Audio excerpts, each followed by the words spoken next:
Hello అందరికీ. ఈరోజు నేను బంగారా రైస్ చేస్తున్నా. కేజీ బియ్యం తీసుకున్నా. కేజీ బియ్యానికి మనం దీంట్లో ఏమేమి వేసుకుంటామో వచ్చేయండి చెప్పేస్తా. ఉల్లిపాయ ముక్కలు 2 పెద్దవి తీసుకోవాలి, టమాటా ముక్కలు, పచ్చిమిరకాయలు, అల్లం పేస్టు, కొత్తిమీర, పుదీనాకు, అనస పువ్వు, సాజీరా, అనస పువ్వు, పనస పువ్వు, దాల్చిన చెక్క, లవంగాయలు, ఆలుక్కాయలు, 3 చెంచాలు నూనె వేసుకోవాలి. బిర్యానీ ఆకు ఇవన్నీ వేసుకోవాలి. ఇవి కొంచెం మంచిగా వేగిన తర్వాత మనం ముందుగా ఉల్లిపాయ ముక్కలు వేసుకోవాలి.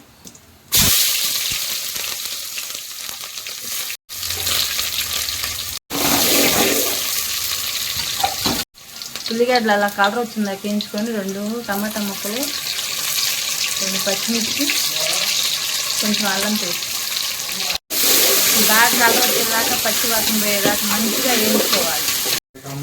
బియ్యం వేసుకోవాలి. ఈ మంచిగా కలిపి పెట్టుకోవాలి. ఒక నిమిషం అలా ఉంచాలన్నమాట. నీళ్ళు పోసుకుంటున్నా. తొందరగా మనకి రైస్ అనేది తొందరగా ఉడికిపోద్ది అనమాట. ఓకేనా? కేజీ బియ్యానికి 3 చెంబులు నీళ్ళు పోసుకోవాలి, సరిపోద్ది. కొంచెం పుదీనాకు, కొంచెం కొత్తిమీర.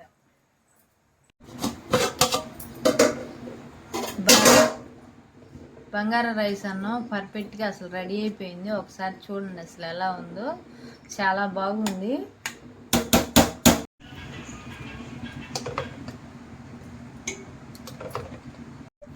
చికెన్ కర్రీ చేస్తున్నా ఈరోజు. రోజు ఒకేలాగా తింటే బోరు కొట్టిద్దని చెప్పేసి ఈరోజు వెరైటీగా చేస్తున్నా.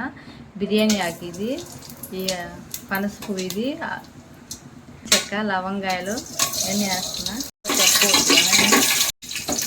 ఉల్లిపాయ ముక్కలు, టమాటా ముక్కలు, పచ్చిమిర్చి,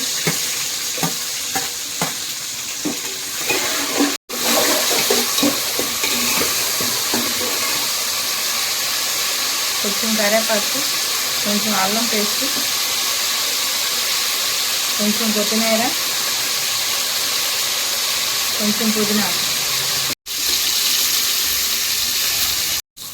టమాటాలు, ఉల్లిపాయలు, పచ్చిమిరకాయలు చాలా బాగా మగ్గిపోయినాయి. మగ్గినాక మనం చికెన్ వేసుకున్నాం. కేజీన్నర చికెన్ వేసుకున్నాను. కేజీన్నర చికెన్ వేసుకున్నా. చికెన్ అయితే వేసుకుంటున్నాను.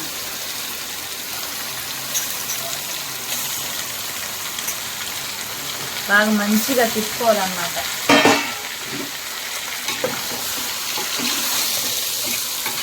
ఇదంతా కలిసేలాగా బాగా తిప్పుకోవాలి. 1 చెంచా పసుపు, సరిపోయినంత ఉప్పు. పచ్చిమిరకాయలు వేసుకున్నాం కాబట్టి కారం అయితే తక్కువ వేసుకోవాలి. నేనైతే సిమ్ చేస్తున్నా. చాలిపోతే మళ్ళీ వేసుకుంటా. కొంచెం పసుపు ఇవన్నీ పట్టేలాగా మంచిగా కలుపుకోవాలన్నమాట కూరకి. అప్పుడు బాగా పట్టిద్ది అనమాట మనకి ముక్కకి.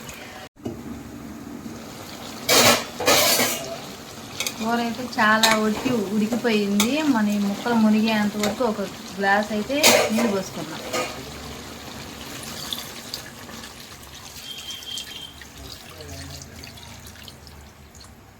ఆ నీళ్ళు అయితే కూరకి సరిపోతే ఒక 10 నిమిషాలు ఉంచుకుంటే కూర అయితే ఉడికిపోతుంది. ధనియాల పొడి, గరం మసాలా, చికెన్ మసాలా,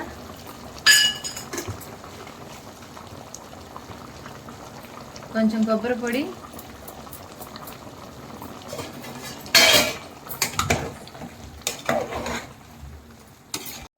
కూర అయితే రెడీ అయిపోయింది. కొత్తిమీర వేసుకొని కొంచెం దింపేసుకోవటమే కూర.